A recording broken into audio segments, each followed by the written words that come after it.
Hello loves, happy Tuesday. Today I will be doing a video where I go a little bit more into detail about certain books I like. Today's books that we will be talking about are Tessa Dare's Girl Meets Duke series. I started reading these books because I actually saw Noelle Gallagher recommend them on one of her videos. So I was like, why not? I read them and I love them. Now, these are probably not for everyone. A lot of people are going to be like, what is this? But I'm honestly so in love with these. These are so much fun. So she has a couple of different books, but she only has 3 in her Girl Meets Duke series. This video will not be long. I want to make it a shorter video.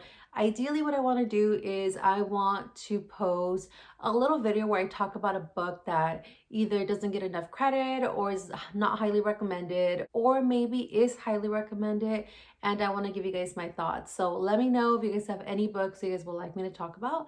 Comment them down below. But let's get to it. The Girl Meets Duke series, the first one is The Duchess Deal. And this, when I first read it, I'm like, oh, I really like this. I can kind of see how this would be my favorite one out of all of them, but it was actually not, now that I think about it. And this one we have the Duke of Ashbury, who just came back from being, he was in war, and he comes back with his battle scars. And these battle scars are all on his face, on one side of his face, and all on his body. So everybody kind of just turns against him. He talks about the fact that none of his workers want to work for him anymore. The girl he was engaged to actually ends the engagement, and how nobody can love him because he's like this guy that got destroyed in war.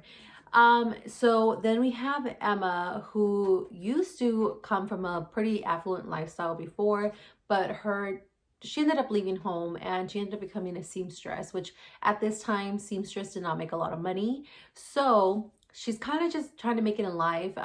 She's having a rough time, but she's actually the one that designed the wedding gown for the Duke of Ashbury's fiance. Of course, the wedding got canceled, so Emma made this dress and she didn't get paid because there is actually no wedding. So she goes to the Duke of Ashbury to let him know that you need to pay me. I mean, I made this dress and nobody's paid me yet. The wedding's done. And he ends up giving her pretty much a little proposal where he tells her that he really needs to get an heir because he has all this money, all this land, and he has no one to give it to. So if she gives him an heir, he can provide her a safe and comfortable lifestyle.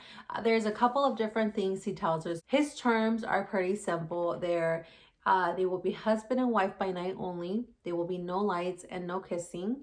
No questions about his battle scars. And last and most importantly, once she's pregnant with an heir, they need to never share a bed again. But of course, Emma's up for the challenge and she says absolutely not. And she gives him her own terms.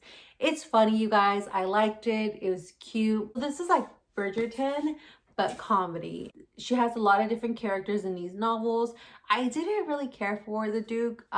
I didn't really like how he kept telling her how he really needed an heir and how he cussed people out in Shakespearean. I was like, okay, but whatever. I thought it was still funny. It was still cute. I highly recommend. The second is The Governess Game, and I really, really like this one, and I'll go into detail about why. This one has to do with Chase, who just recently became a duke because his uncle, actually, I don't know if he became a duke or he was going to become a duke, but the whole point is that he was not actually the next in line. Unfortunately, some things happened and he had to take that title, and he just feels like he's not prepared for it. He's not responsible. He doesn't really feel like he has like that duke ability, and he's known for being man whore, you guys. Like, he's sleeping around in the streets. Everyone knows that. He hasn't had a serious girlfriend. He's afraid of commitment. So when he meets Alexandra, who's just there to fix his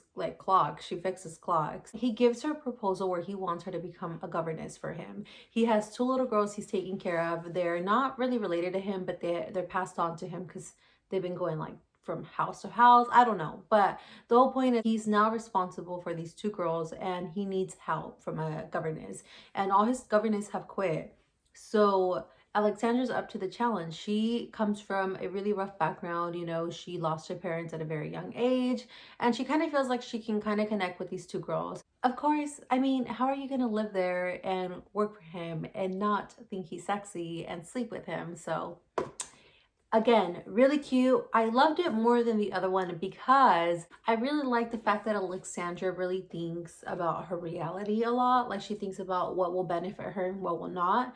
And she kind of stands her ground when it comes to Chase because he is used to all these women kind of being pushovers for him. The little girls are so funny. They really, really make the book. I actually really like the parts where the little girls were in the story.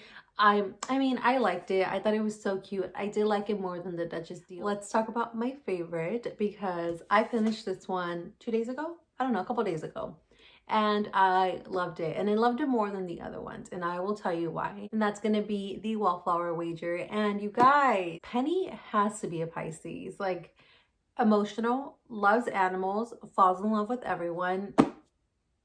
Right here. Literally love this one. This one has to do with Gabriel Duke and Lady Penelope. Gabriel has a whole rags to riches story to him. He comes from nothing, and we kind of learned throughout the story how unfortunate his life really was.